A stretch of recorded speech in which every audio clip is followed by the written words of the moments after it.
ఈరోజు మనం పాత ద్వారకామాయి ఎలా ఉండేది, అసలు ఆ స్థలం ఎవరిది, అందులో పూర్వం ఎవరు ఉండేవారు, అది మసీదుగా ఎలా మారింది, ఆ మసీదు ద్వారకామాయిగా ఎలా మారింది, బాబా అక్కడికి ఎలా వచ్చారు, ఇత్యాది ఎన్నో ప్రశ్నలకు సమాధానం ఈరోజు సాయి ఆశీస్సులతో తెలుసుకుందాం.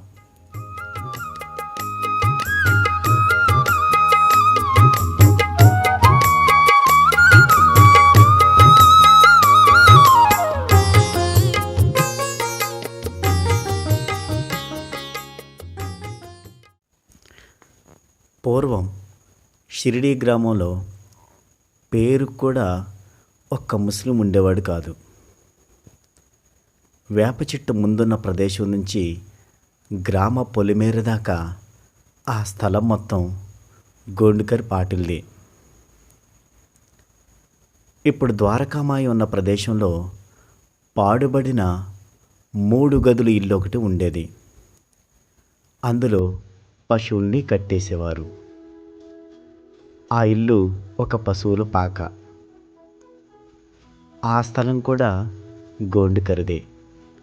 ఇదివరకు మాలేగాం నుంచి ఒక పఠాను రాట్నంతో ఉడికిన మాలేగాం చీరలను అమ్మటానికి పల్లె పల్లెకి తిరుగుతూ షిరిడీకి వచ్చేవాడు. చీరల కొన్న గోండుకర్ 12 రూపాయలు అతనికి బాకీ పడ్డాడు. పఠాను గోండుకర్తో, నాకు డబ్బివ్వద్దు, ఉండడానికి నాకు ఎక్కడా స్థలం లేదు, కనుక షిరిడీలో నాకు కొంచెం స్థలం ఇవ్వండి అన్నాడు. పడిపోవడానికి సిద్ధంగా ఉన్న ఆ ఇంటిని పఠానికిస్తే బాకీ తీరిపోతుందనుకొని గోండుకర్ ఆ పాడుబడిన ఇంటిని పఠానికి ఇచ్చాడు. ఆ చుట్టుపక్కల మొత్తం హిందువుల ఇళ్ళే ఉండేవి. పఠాన్ ఆ ప్రదేశంలో ఉండడానికి వచ్చాడు. స్థలాన్ని అలికి శుభ్రపరిచి మంచినీళ్ళ కోసం అక్కడ ఒక కుండ పెట్టుకున్నాడు. అతను అక్కడే ఉంటూ చుట్టుపక్క పల్లెలకు వెళ్ళి వ్యాపారం చేసుకునేవాడు. ఆ స్థలంలో అతను అలా ఎన్నో రోజులు ఉండిపోయాడు. ఆ తర్వాత అతను ఎటు వెళ్ళిపోయాడో ఎవరికీ తెలియదు. వేప చెట్టు క్రింద నివాస స్థలం శిథిలమైపోయింది. అప్పుడు కొందరు భక్తులు సాయినాథునికి ఎక్కడో ఒక చోట ఉండడానికి ఇంత ఇల్లు ఏర్పాటు చేయాలని చూశారు.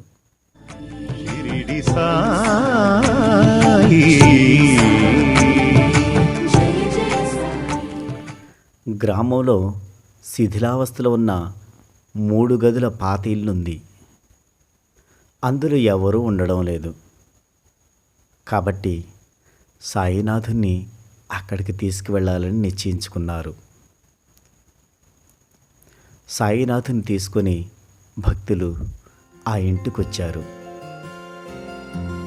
ఓం సాయి శ్రీ సాయి జయ జయ సాయి జయ జయ సాయి. ఓం సాయి శ్రీ సాయి జయ జయ సాయి జయ జయ సాయి. ఓం సాయి శ్రీ సాయి జయ జయ సాయి జయ జయ సాయి. ఓం సాయి శ్రీ సాయి జయ జయ సాయి జయ జయ సాయి. ఓం సాయి శ్రీ సాయి జయ జయ సాయి జయ జయ సాయి. ఓం సాయి శ్రీ సాయి జయ జయ సాయి జయ జయ సాయి. అక్కడ అడుగు పెడుతూ సాయినాథులు, అరే ఇది ద్వారకా అన్నారు. నీవు లేని చోటు లేదు సాయి, ఈ జగమే నీ ద్వారకామాయి. అప్పటి నుండి తమ సమాధి కాలం వరకు ఆయన అక్కడే నివసించారు. తమ వస్త్రధారణ పద్ధతిని ఆయన మార్చుకోలేదు. ఆ నివాసం పరిస్థితి చూడబోతే అక్కడ నేలంతా మోకాళ్ళలోతు గుంటలతో ఉండేది. వర్షాకాలంలో పొడిగా ఉండే స్థలం కొంచెం కూడా ఉండేది కాదు.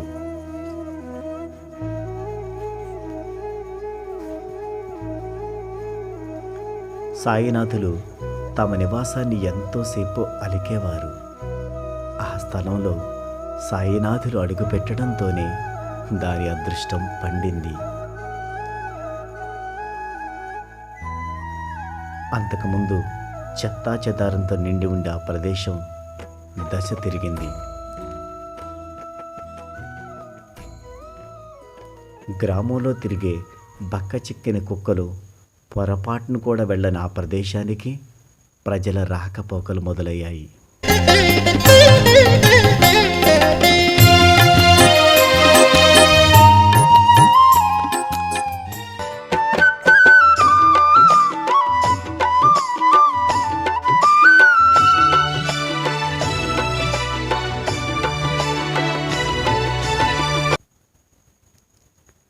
వేప చెట్టు క్రింద వెలిగించిన ధుని నుంచి అగ్నినారాయణ్ణి తీసుకొచ్చి ఇక్కడ ఆయన ధుని వెలిగించారు.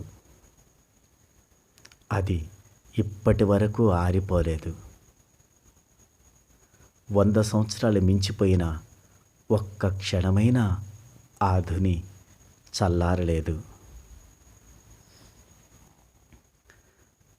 మసీదును సాయినాథుడు ద్వారకామాయి అని పిలవసాగారు. అందులో గంటలు కట్టారు. ఘంటానాదం ఆ పరిసరాల్లో ప్రతిధ్వనించేది.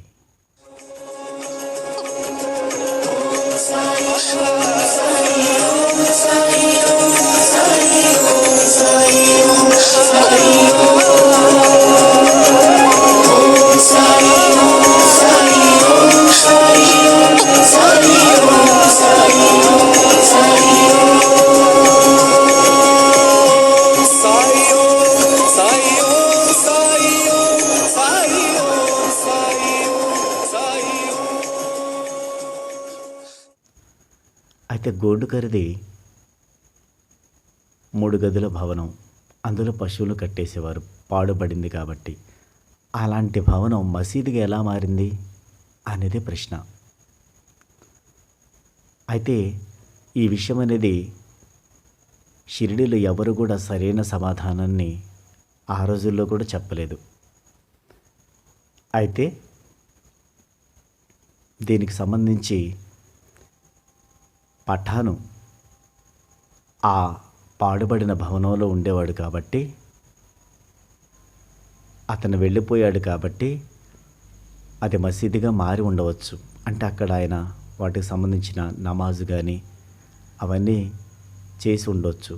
దానివల్లనే ఆ పాడుబడిన భవనం మసీదుగా మారి ఉండవచ్చని కథనం.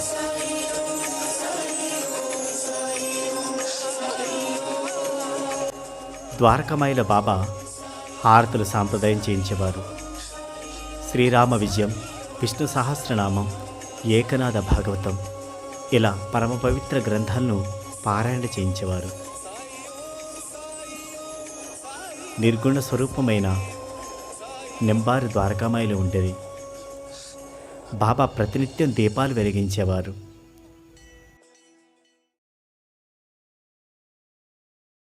మా పాపాల తొలగించు దీపాల నీవే వెలిగించినావయ్యా, మమ్ము కరుణించినావయ్యా. నిరంతరం ధ్వని వెలుగుతూ ఉండేది. హారతుల సమయంలో ఘంటానాదం వినిపించేది. మసీదును ద్వారకామాయిగా మార్చి అక్కడ తులసి బృందావనం నెలకొల్పారు బాబా. అన్న సంతర్పణ, భజనలు, నామస్మరణలు నిరంతరం ఆ ద్వారకామాయిలో జరుగుతూ ఉండేవి.